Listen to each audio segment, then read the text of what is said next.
कि आप वोट देने के लिए अब शेर बन गए हैं। मुल्क जब तक गुलाम था तब तक आपके हाथ में न इलेक्शन था न सिलेक्शन था। मुल्क की आज़ादी के बाद इलेक्शन आया और सिलेक्शन आया। 26 जनवरी 1950 को जो पार्लियामेंट की सभा पटल पर डॉक्टर भीमराव अंबेडकर साहब के जरिए रखा गया, वही दस्तूर हिंद हिंदुस्तानियों को दस्तूर के दायरे में रहकर आज़ादी के साथ जीने की जमानत देता है। ये लीडर लाख चौकी पे बैठे हैं, दस्तूर हिंद में इनकी हैसियत सिर्फ चौकीदार की है, और आप लाख जमीन पे बैठे हैं, दस्तूर हिंद में आपकी हैसियत जमींदार की है। जमींदार ही तय करेगा कि उसका चौकीदार कैसा होना चाहिए। एक मर्तबा आप अपनी किस्मत आजमा कर चौकी के इस चौकीदार का भी अच्छी तरह टेस्ट कर लीजिए, जो चेहरे से खूबसूरत है, सेहत से सेहतमंद है, दिमाग से रोशन है, दिल से फराख है और जज्बात से आरी होकर आपका खादिम है। आज आपके सामने सारी बर्बादी है। अगर आपको ऐसे ही चाय बेचने वाले पे रहम आया था तो आपके यहाँ ठेला पे केला बेचने वाले भी तो हैं भाई। अच्छा, उन्हें भी नहीं किसी पान बेचने वाले को बना दिया होता प्राइम मिनिस्टर, कम से कम पूछ के तो चूना लगाता। इस आदमी ने तो बिना पूछे हुए पूरे देश को चूना लगा दिया है। और बेटी के पेट में तो उसके बाद जब निकलता तो वो साइलेंट नहीं निकलता, वो जब निकलता है तो आग बन के भी निकलता है, जो पूरे सूबे को पूरे देश को जलाने की हैसियत रखता है, और पानी भी बन के निकलता है जो लगी हुई आग को बुझाने की हैसियत रखता है। कि ओट के पेट से नफरत भी निकलती है, मोहब्बत भी निकलती है। आपके ओट के पेट से गरीबों को कब्रिस्तान भी पहुंचाया जाता है और कब्रिस्तान के मुर्दों को जिंदा करके हिंदुस्तान भी पहुंचाया जाता है। शेर आपको सुनाए हैं कि आप वोट देने के लिए अब शेर बन गए हैं।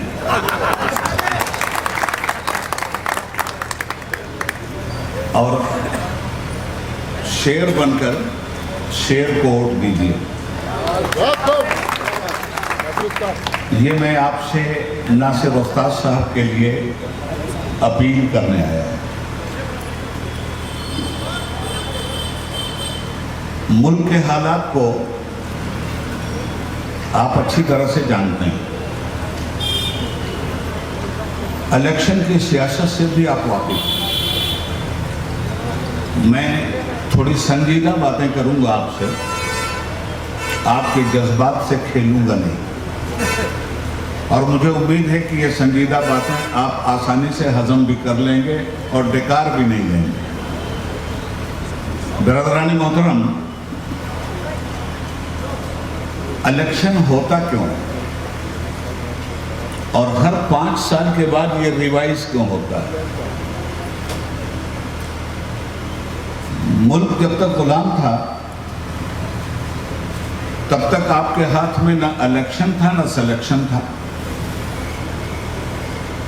मुल्क की आज़ादी के बाद इलेक्शन आया और सिलेक्शन आया, इसलिए कि इस मुल्क का संविधान, इस मुल्क का दस्तूर 1947 के बाद 26 जनवरी 1950 को जो पार्लियामेंट की सभा पटल पर डॉक्टर भीमराव अंबेडकर साहब के जरिए रखा गया,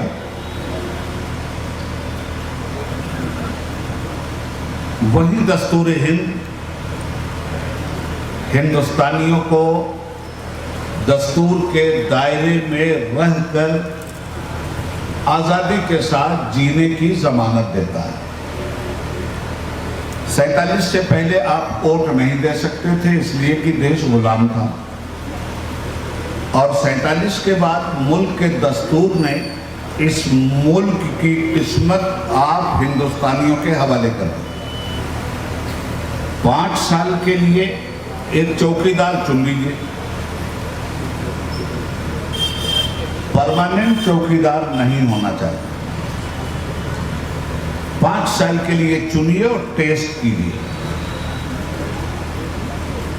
नेताओं को नेता बनने के लिए अपने को नहीं चुनना है, इसलिए कि इन नेताओं की जो हैसियत है वो भी दस्तूर हिंद में लिखी हुई है, और वोटरों की जो हैसियत है वो भी दस्तूर हिंद में लिखी हुई है। ये लीडर लाख चौकी पे बैठे हैं, दस्तूर हिंद में इनकी हैसियत सिर्फ चौकीदार की है, और आप लाख जमीन पे बैठे हैं, दस्तूर हिंद में आपकी हैसियत जमींदार की है, और जमींदार ही तय करेगा कि उसका चौकीदार कैसा होना चाहिए। अब सिलेक्शन आपके हाथ में है, इस इलेक्शन का तय आपको करना है। मुझे नहीं मालूम कि पिछले 2-3 इलेक्शनों में भाई नासिर उस्ताद साहब आपसे मिनती करते रहे, आपके मसाइल की लड़ाई लड़ते रहे, आपने उन्हें अपना आशीर्वाद नहीं दिया तो भी वो आपके लिए लड़ते रहे, इसलिए कि लीडर लीडर होता है, वो हार कर भी लीडर होता है और जीत कर भी लीडर होता है। और अगर बदकिस्मती से हार गया तो आपकी खुशकिस्मती के रास्ते भी वो खोलता है। इनका चेहरा, इनका चरित्र, इनकी अच्छाई बुराई सब आपके सामने है। आपको कम से कम इस बार इन्हें एक मर्तबा अपनी किस्मत आजमाने का मौका मत दीजिए, आप अपनी किस्मत आजमाने का मौका दीजिए। एक मर्तबा आप अपनी किस्मत आजमा कर चौकी के इस चौकीदार का भी अच्छी तरह टेस्ट कर लीजिए, जो चेहरे से खूबसूरत है, सेहत से सेहतमंद है, दिमाग से रोशन है, दिल से फराख है, और जज्बात से आरी होकर आपका खादिम है। एक बार मैं आपसे इनकी खिदमत करने की अपील कर रहा हूं।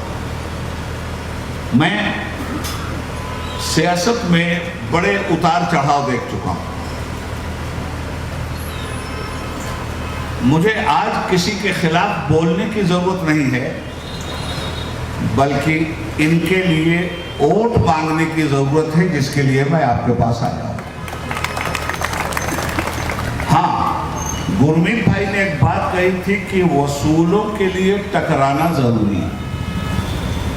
तो हमारे मुल्क के आजाद हिंदुस्तानियों का जो उसूल तय हुआ है दस्तूर हिंद में, वो ये है कि किसी को ये हक नहीं पहुंचता कि किसी के धर्म कर्म में वो इंटरफेयर करे, और हर मजहब के मानने वाले को यह हक पहुंचता है कि आज़ादी के साथ वो अपने मजहब पे अमल करे, उसका प्रचार करे, उसका प्रसार करे, और किसी को यह हक नहीं पहुंचता कि आज़ाद हिंदुस्तानियों की जुबान काटी जाए। किसी को यह हक नहीं पहुंचता कि आपके गले से निकलने वाली आवाज़ को दबा दिया जाए। हिंदुस्तान में जब भी ऐसा कोई लीडर करता है, या कोई पार्टी करती है, या कोई हुकूमत करती है, तो हिंदुस्तानियों को नोटिस लेने की जरूरत है। आज आपके सामने हम कर्नाटका को सिर्फ रखकर बात करना चाहते हैं। आपके सामने कर्नाटका की सियासी तस्वीर है। इसी कर्नाटका को नफरत की लेबॉर्ट्री बनाकर नफरती लोग कामयाबी चाहते हैं। पहले नफरत की और मुस्लिम दुश्मनी की लेबॉर्ट्री बनी गुजरात में, वो सक्सेस हुए वहां। उसके बाद मुस्लिम दुश्मनी की लेबॉर्ट्री बनी हमारे सूबा उत्तर प्रदेश में, और योगी जैसा ढोंगी जो कुछ कर रहा है वो आपके सामने। उसके बाद साउथ में इन नफरतबाजों के पैर जम नहीं रहे थे, तो इन्होंने साउथ में आपके सूबा कर्नाटक में को चुना और यहाँ नाटक करने आ गए। आपको याद होगा मोदी जी तो जहां भी जाते हैं, बनारस गए तो बोले गंगा मैया ने बुलाया। कर्नाटक आए थे, मुझे याद है पिछले ज़माने में तो बयान दिया उसी इलेक्शन के ज़माने में कि मेरी माँ कहती थी बचपन में कि बेटा कर्नाटक जरूर जाना, जबकि उस वक्त ये मैसूर था, कर्नाटक था ही नहीं। तो बहरहाल झूठे से उम्मीद भी आप क्या कर सकते हैं। ये झूठा तो गिनीज बुक में झूठों के शहंशाह की हैसियत से अपना नाम लिखवा चुका है। हाँ, मैं ये नहीं कहता कि हमेशा झूठ बोलेंगे, एक बार ये सच भी बोले 2014 में, और आप इनके सच के झांसे में आ गए और देश को इन्होंने बर्बाद कर दिया। याद रखिएगा मेरी बात, इन्होंने 2014 में एक सच बोला था। अब रहने दो, 10 मिनट तो है यार। एक सच ये बोले थे 2014 में, वो सच मालूम नहीं आपको याद है या नहीं, मैं आपको याद दिला दूं। इन्होंने आवाम की सिंपैथी हासिल करने के लिए आवाम से कहा था, भाइयों बहनों मैं चाय बेचने वाला हूं, आपको दुलार आ गया, प्यार आ गया। आज मोदी जो डिक्टेटरशिप कर रहे हैं या बीजेपी जो हिंदुस्तान में नफरतों की आग लगा रही है, उससे हिंदुस्तान के वोटर कम जिम्मेदार नहीं। आपको उस पर रहम आ गया, आपने उसको प्राइम मिनिस्टर बना दिया। उसने क्या किया, वो कह रहा था मैं चाय बेचता था, आज क्या किया उसने, देश बेचा, अडानी को बेचा, देश के एयरपोर्ट बेचे, देश की रेलवे बेचा, आपका मान सम्मान बेचा, आपकी आजादी बेची, और आज आपके सामने सारी बर्बादी है। अगर आपको ऐसे ही चाय बेचने वाले पे रहम आया था, तो आपके यहाँ ठेला पे केला बेचने वाले भी तो हैं भाई। अच्छा, उन्हें भी नहीं, किसी पान बेचने वाले को बना दिया होता प्राइम मिनिस्टर, कम से कम पूछ के तो चूना लगाता। इस आदमी ने तो बिना पूछे हुए पूरे देश को चूना लगा दिया।